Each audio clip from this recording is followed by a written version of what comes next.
Hi friends, it's Michelle. Welcome back to my channel and welcome to the first tea with me that I'm doing in 2023.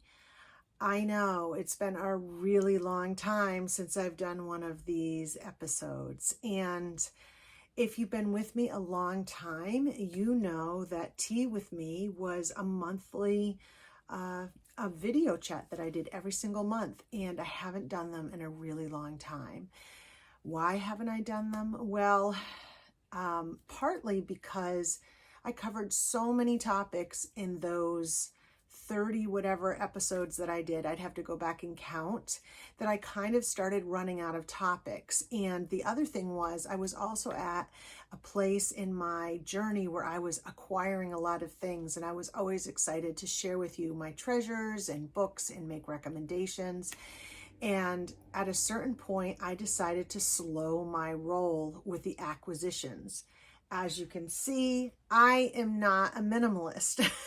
I am the opposite of a minimalist, and I can keep collecting. I love to collect. And if I don't stop collecting, it was going to be too much. So that was part of it as well. But I'm here today because I figured I have a lot of new viewers, a lot of new subscribers, and I figured it was the perfect time to do a great catch up, a chat, and to reconnect with people that have been with me for a long time.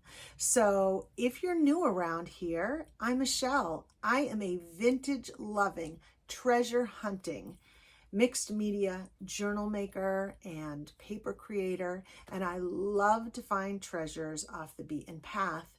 And this channel has a lot of paper and art and clay, because I love clay too. It has a lot of things about antiques and ephemera and collecting and estate sales. Like, I just love everything vintage, and I love everything paper. So Tea with Me started, gosh, quite a while ago. It might be 2020. I'd have to go back and look.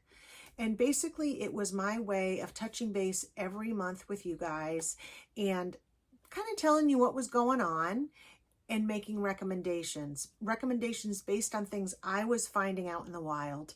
Supplies, vintage paper, books, things like that. And as I started making more and more episodes, I started delving into specific topics. Sometimes I would do crafts.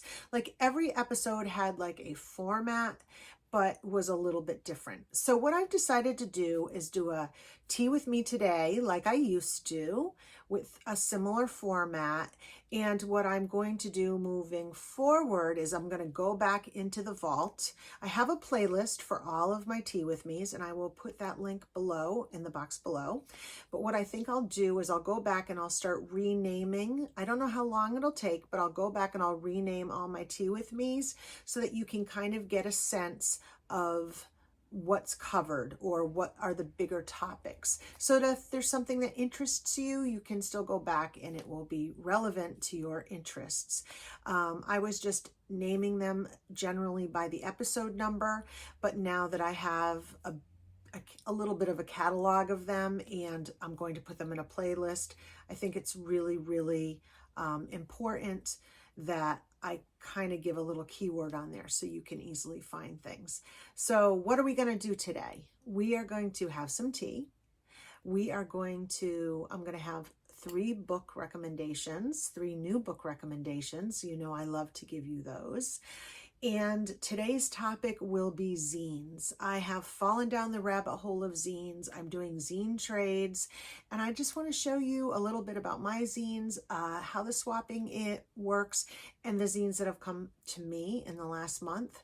It is such a fabulous way to make new connections in our paper community, to take a peek into other artists' process and their little style, and to make new friends. So we're going to talk about that as well. And I'm going to also talk a little bit about how these videos I'm going to try to bring to other languages. Little tiny conversation about something I found recently, and I would love your feedback. So here's my tea. Why don't you come over to my desk and have tea with me? So first, we have to talk about the tea. Today's tea comes from a dear friend of mine, my friend Nancy, who went to London right the same week as the coronation. And she picked me up this beautiful tin of tea that says, in celebration of the coronation of His Majesty King Charles III, and it's pineapple and coconut infused tea. It's got these really pretty flamingos on it, and I love the cover. And look how sweet it is inside. It has this little cap that comes off, and these really beautiful bags of this like triangle. I don't know, I've never seen this kind of a mesh before. And it's called Fortnum and Mason tea. So my friends across the pond are probably very familiar with this, although I am not. And I love these little like triangle bags. And I love this color. It's one of my favorite colors. So thank you, Nancy, for the tea. I am going to enjoy that. And I even put it in my Emma Bridgewater London cup. Okay, so what does a tea with me usually consist of? What are one of these episodes about? Well, I usually like to just give you a little update on my life or what's going on in my paper journey. I do some recommendations and some kind of a share, whether it's an educational share, a project share, and today's share, as I said, will be about zines. So 2023 has been an extremely busy year, and I would say I would call it the year of the doctor, the year of the doctor's appointments, not just for me, but family members. I feel like I have been in, if I was a car, then everybody's looking under the hood from my headlights to my taillights and under the chassis. Every single thing I feel like I am having appointments on and follow-up appointments on and PT on, you name it. It's just been a year where I guess, my age is catching up to me and I have to, take care of it. So it's all fine. It's all good, but it's been taking a lot of my time, my creative time. PT takes a lot of time. I've been trying to work really hard on getting my health back in order, and I've taken up a new physical hobby, pickleball. I don't know if it's the smash hit it is all over the world as it is in America, but America loves pickleball, and I love pickleball. And it's kind of a combination of racquetball, ping pong, and tennis. And I happen to live across the street from multiple courts, and people play every day. So I am playing a couple hours a day and trying to get my cardiovascular health back in order.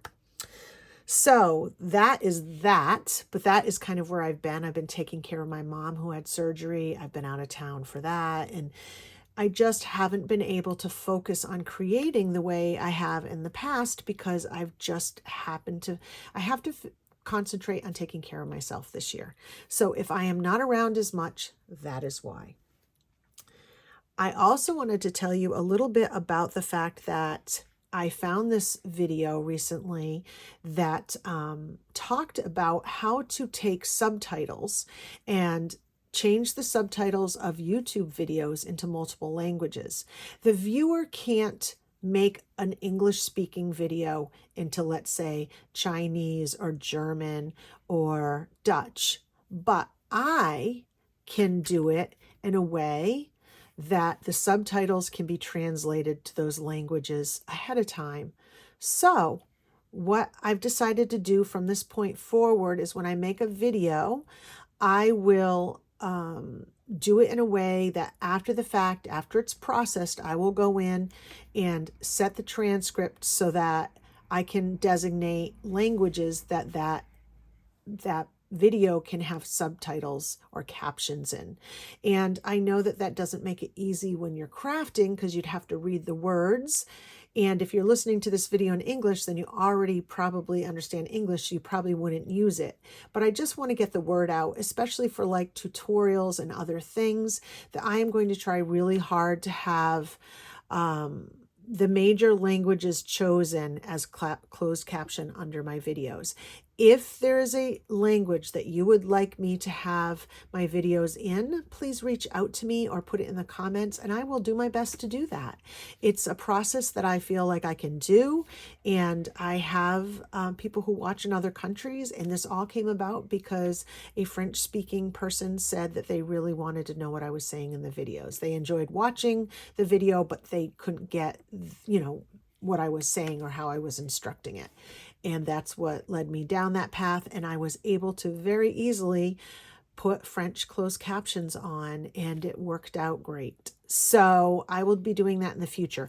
I can't guarantee every word's going to be great because Google is the one doing the translating. So there may be some nuances that don't quite carry over, but I'm hoping that it will broaden my base and help those who do not speak English participate in the community that I'm trying to offer here.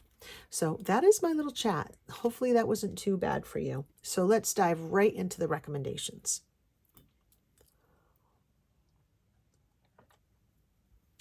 So I'm going to do 3 book recommendations with you today, and all of them will cost you less than $10.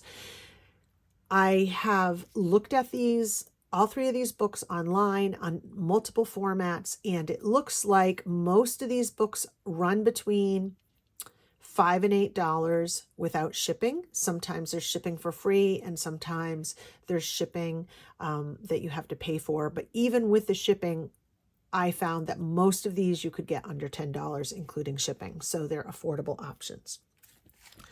The first book isn't going to seem that exciting to you. Yes, we've all seen these bird books. We've all seen the Peterson Field Guides. They're very popular. They're great for fussy cutting. They're great for collage. But why I'm showing you this is because there's something really different about this one. Can you see it? It's large format edition. That means for people that have vision problems, they have this book in large format. Well, that means those pages that we're used to seeing in the bird guides that we put in our junk journals and collage are now blown up. And I think they are really cool blown up because they're so large. They're kind of fun. And the birds are a much better size for fussy cutting for collage. In the smaller Peterson guides or the smaller books that we're used to, let me see if I can grab one. So here's the regular Peterson size book. As you can see, there's a big difference in the size. And when you get to these pages, like this one here, you can see to fussy cut out these birds would be challenging. They're very small. The page itself on the regular size Peterson is the perfect size for a junk journal. So these tend to be used in junk journals as whole pages.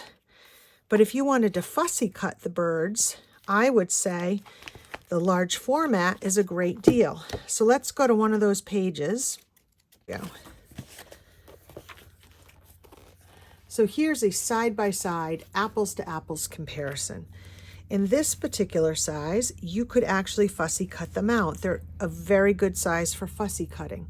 Or here, they're much smaller. So this is really good for the junk journal, and this is very good for collage. And as you can see, this book has all the birds, but they're very, very small.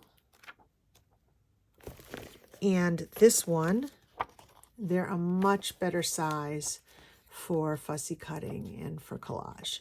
So same book, just different use, a different use. And this you can find online for less than $10. Okay, so here is the Reader's Digest North American Wildlife book. This is one of my all-time favorite books to find at book sales, estate sales, garage sales. If you find them at book sales or garage sales or things like that, you'll usually find them for like $1.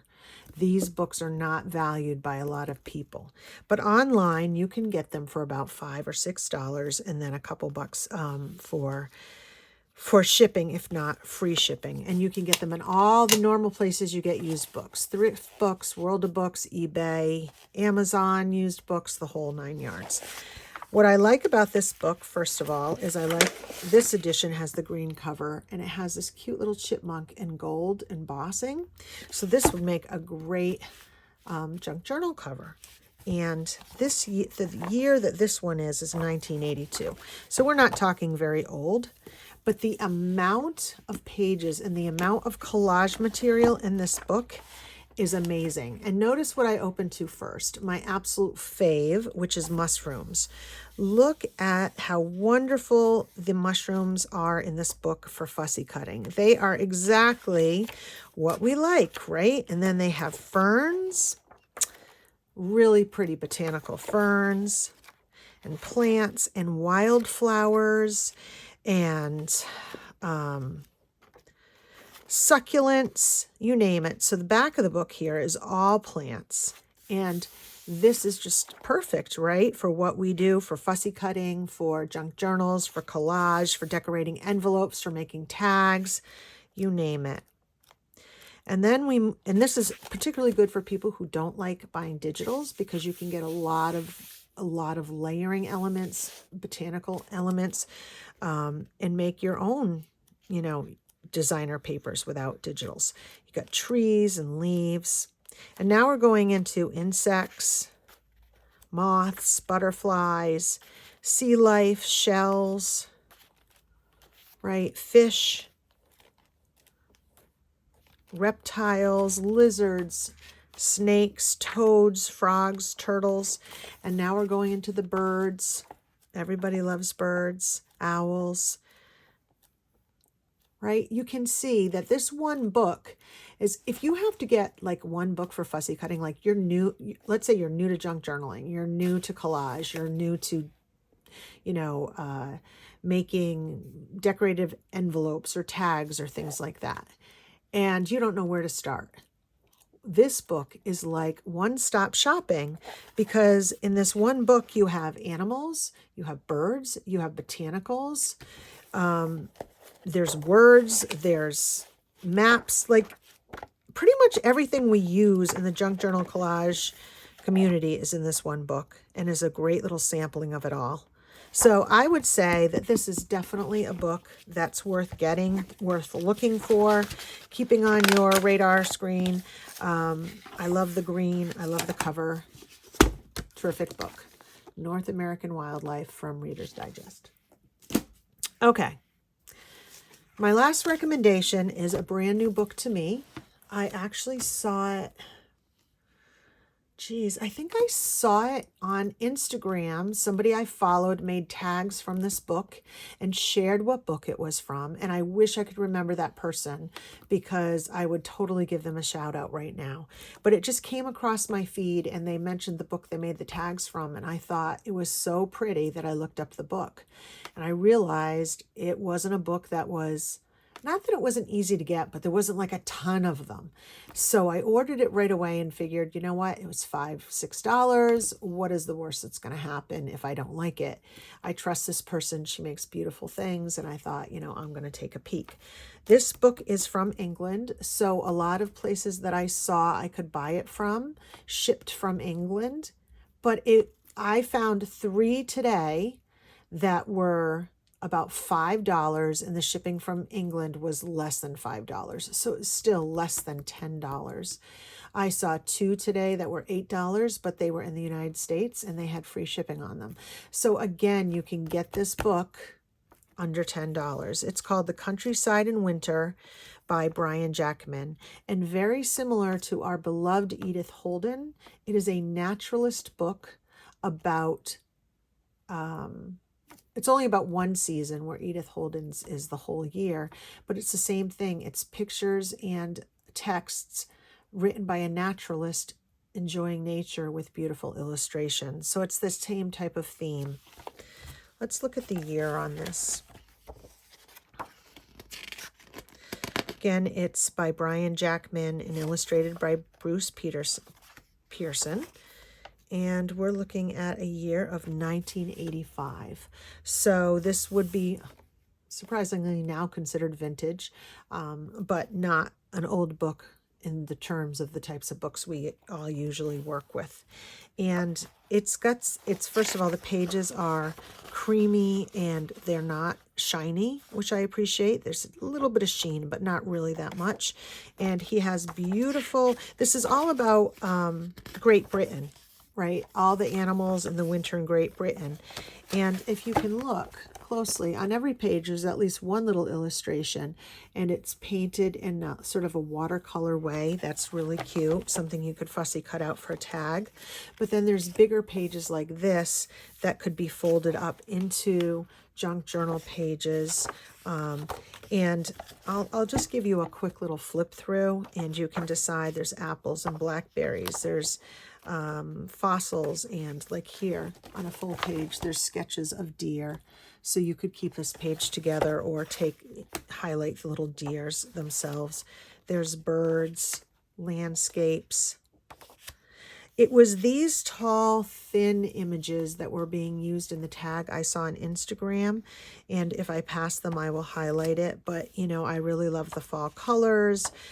There's sweet little mushrooms here, as you can see. And some pages are full of illustration, others are smaller. But look at these deer. Like, it's just really, really nice. I love this one here with the owl.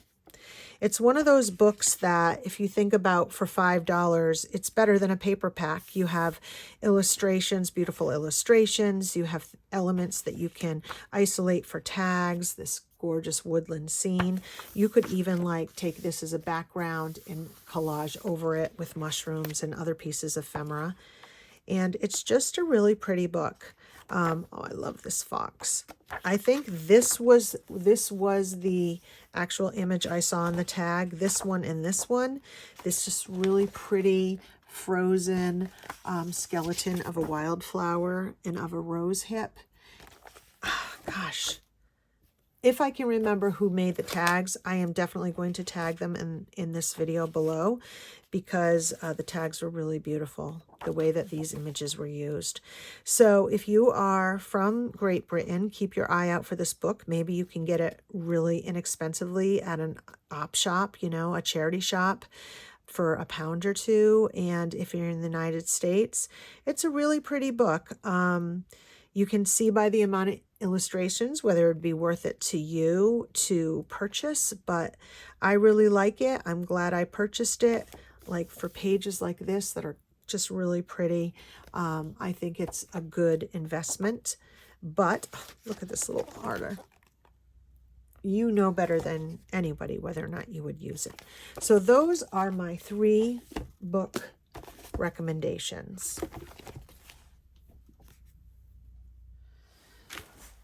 Okay, it's getting later in the day, so the shadows, getting later in the day, so the shadows are here, but hopefully we'll get some decent viewing. So let's talk zines. What are zines? Well, the short answer is they are little booklets about any particular topic that you can possibly imagine.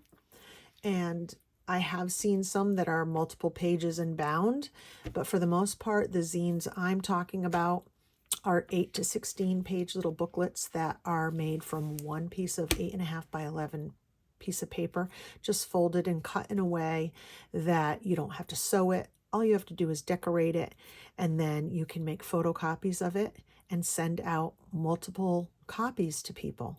So that is what first drew me to it. I could make a little booklet on a subject that I was thinking about in less than a day, an afternoon, and then I could swap it with people that were also doing the same thing. And I think if you guys have done swaps through the paper community, you know, as great as they are, let's say I do a tag swap, I have to make a tag every time I'm doing a swap, and sometimes I don't have time. The great thing about a zine is that once you make it, it's just pretty much always ready. So let me show you. I did a video called basically how to make a zine, and I will put that below. And it comes with a free downloadable template if you're interested. And what a zine is an 8.5 by 11 piece of paper, and you decorate it in a way so that there's 8 different panels, and you fold it and cut it. And when you do it correctly, like I just didn't fold it correctly here, hold on. Gotta make this do this, like that. And then when you fold it correctly, it opens like a little book. So the reason why this is great is because you can make a zine and you can decorate it, and then you can unfold it and you can put it on a photocopier. You could take it to Staples or your local print shop and have copies made. You could scan it and print it off on your printer, and then you just keep reproducing it. And what the copies look like, I'll show you in a second. So here was the first zine I made, and I really made it, I have a reel on Instagram, and I really made it as really a little junk journal. I have like little pull things. There's a flip through or a reel on this on my Instagram channel. And I used digital from Tracy Fox. And it's just like, it got little kind of pull things and tags and tucks. It's more like a little mini junk journal. It has pockets here. This is a great little, the zine is a great little structure to make a little junk journal like this, but then you can't unfold it and make copies. So this is not your typical zine. This is more like a zine that I turned into a junk journal. Now this is a typical zine. This is one where I took a bunch of French postcards from my own stash. I scanned them and then I collaged, I reduced them and I made a collage on an 8.5 by 11 piece of paper with the 8 panels like this. And then I added quotes to it. And then you just print it off. You just print it off. So this is the original. And this is what the copies look like. Just like this. And all you do is fold it and cut it, and you can make a copy, and then you can mail it out to someone. So the benefit of the swap is that you do the work once, and then maybe you just have some of these copies in a folder, and when someone wants to swap with you, you can pull them out, cut them, fold them, and then put it in the envelope. And it doesn't weigh much, and the postage isn't much. So this is something you can swap internationally and afford. It doesn't really cost me any difference to send this internationally than it does in the United States. A little bit different, but you know, what, $1, maybe 50 cents, 60 cents more. It's really an affordable way to do a swap. It's a very time efficient way to do a swap. And you get these great variety of zines, because zines can be beautiful. They can be like an information-based zine. They could be a funny zine. You name it. If you start hashtag zine on Instagram and look, you'll see there's all kinds of subjects. So I ended up taking that first junk journal zine I showed you, and I scanned some of the panels, and I did make a foldable zine from that. And then I made one of an herbarium.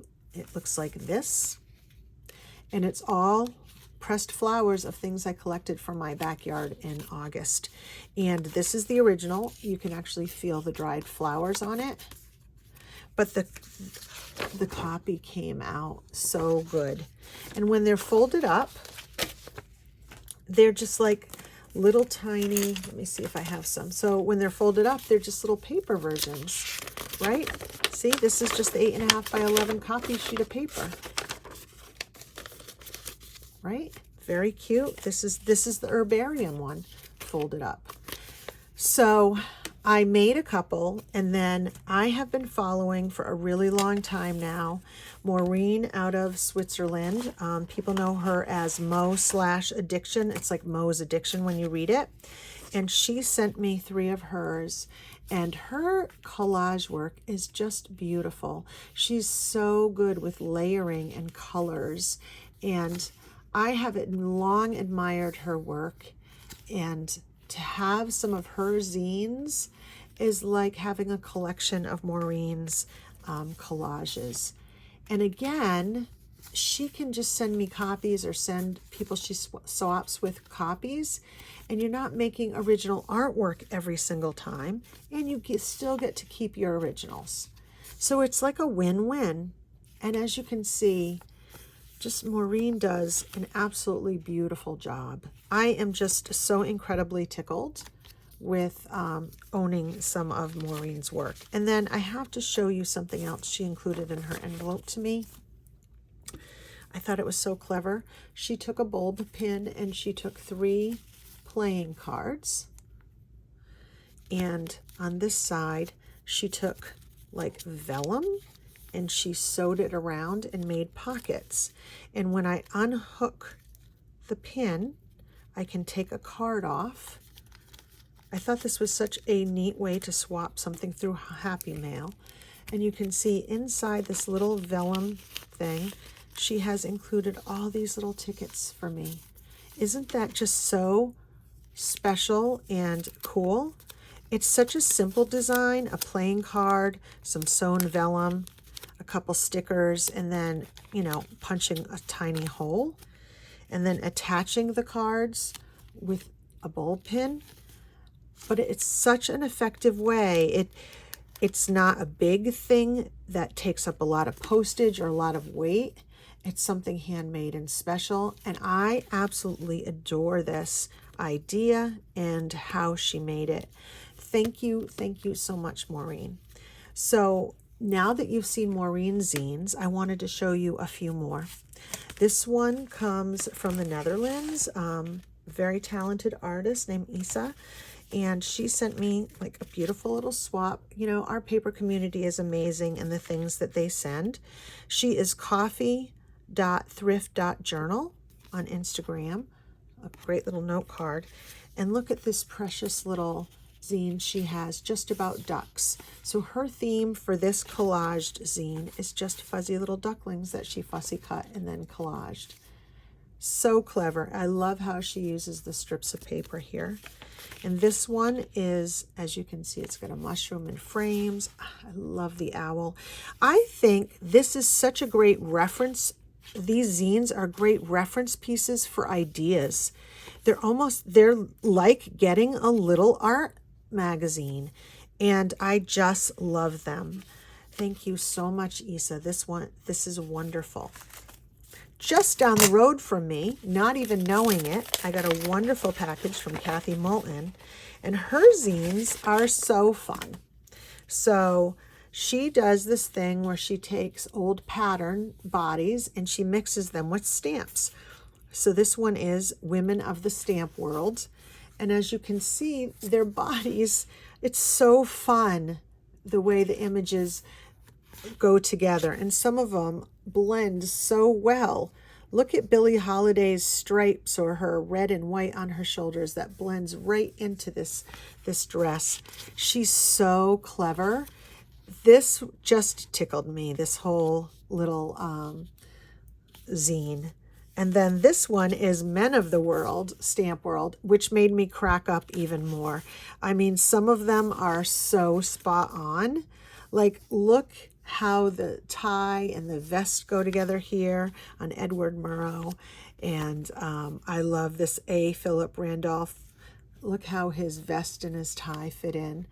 It just is so clever. And look at the Pajama Men, and you have Lincoln and James Monroe. I had to giggle when I got this one. I just love this. And then her newest one, she takes backgrounds from like magazines and like maybe, I don't know, maybe they're Better Homes and Gardens, maybe they're catalogs, and she layers things on top. You can see lace and buttons. And she takes fussy cut bodies from magazines and then puts these drawn faces on top. And it's so fun and so clever. And I never would have thought about this in a million years. And it just, I love collecting them. I love having these to collect. And I have this little box I found. And as I get them in, I can put them in this box and start a whole collection of zines that I can refer to. Then I have Polly. Polly has sent me 2 sets, or one set and then another one, which I so appreciated. Hers are so pretty. As you can see, I love her black and white circles here and the words. It's just so good. And it's so fun to look to. I'm like, feel so lucky that I get to look at these zines whenever I want to. She has one that she's taken her collection of Asian stamps and built collages around these Asian stamps. And it's so inspiring for me to see how other people collage. It's one thing when you see them come across your feed and you get to enjoy them for those few seconds on Instagram, but to actually own the zines, you can really look at them. And you know this one has my heart. It's all mushrooms with people and stamps. Ugh, just so good. And then she sent me another one. I'm trying to think of the artist. I think that's Dina Wakely. She bought a lot of her rubber stamps. Look at this great little envelope. And she made her newest zine is using the Dina Wakely stamps and quoting other artists and using mixed media. And it just is so lovely. Lastly, I want to share with you a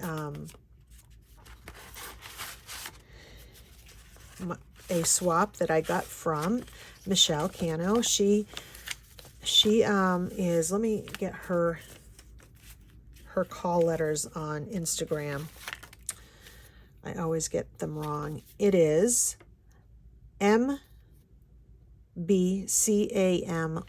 I'm going to put all of the artists' Instagram feeds in the bottom of this video so you can follow them. She sent me an Inkbox collage. She sent me a different collage on a divider, a index card divider. Here's her letters, her Instagram, and a letter, which I so appreciated, and some goodies. But I have to show you her zines as well. I saw them come across on Maureen's feed, and I just fell in love. This is a Girl Friday, and I love the style of the vintage typewriters and the office feel, that very kitschy 1950s feel. She has such a great way of laying out her pages. It's vibrant and fun, and I love these girls. I just love them. So that one was a big one. And then I love Mr. Zip. He is our U.S. Postal Service mascot. And Mr. Zip, she did an entire zine just on Mr. Zip. This is what I mean when I say you can have themed zines, and how fun are they? So, so fun. I love this one so much, Michelle. And then she surprised me with one from the National. I just got a sticker on me. The National Postal Museum. She did one just on the National Postal Museum, and it has education on it. It has facts on it, has stamps on it. And this is what I mean when I say they can be any subject. They can be educational. They could just be pretty. It's such a great variety. So I think I started this swap by making my zines the first week of July. It is the first week of August, and look at my collection. Look at my wonderful collection of zines that I have from around the world, from other artists, and I absolutely love them. A big thank you to everybody I've swapped with so far. I still have a couple swaps coming and in the works. And if you out there decide you're going to start zines or start a zine, please reach out to me on Instagram when you've done your zine. Tag me or just reach out to me and tell me you want to swap, and I'll swap zines with you. It is so fun. And again, like I said, you just do the work once, and then you know, they're just photocopies or printed copies that are then folded and cut. And look at this wonderful collection I have of just inspiration and friendship from around the globe. I will link all the information for the zines in the box below. The artists, the videos I've made on it, and everything else that I can think of that you need to get you started on a zine, including the video that has the download on it for a template for you. It'll walk you through how to do it. I think that means I can take my last sip of tea.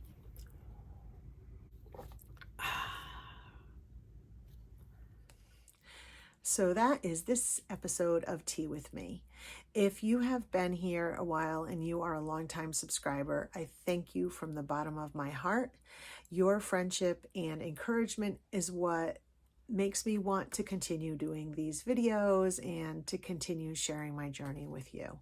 And if you're new here, I hope that you will stick around a while, that you'll find some inspiration, community, and friendship. So until the next time, stay creative, and I'll see you really soon. Bye, guys.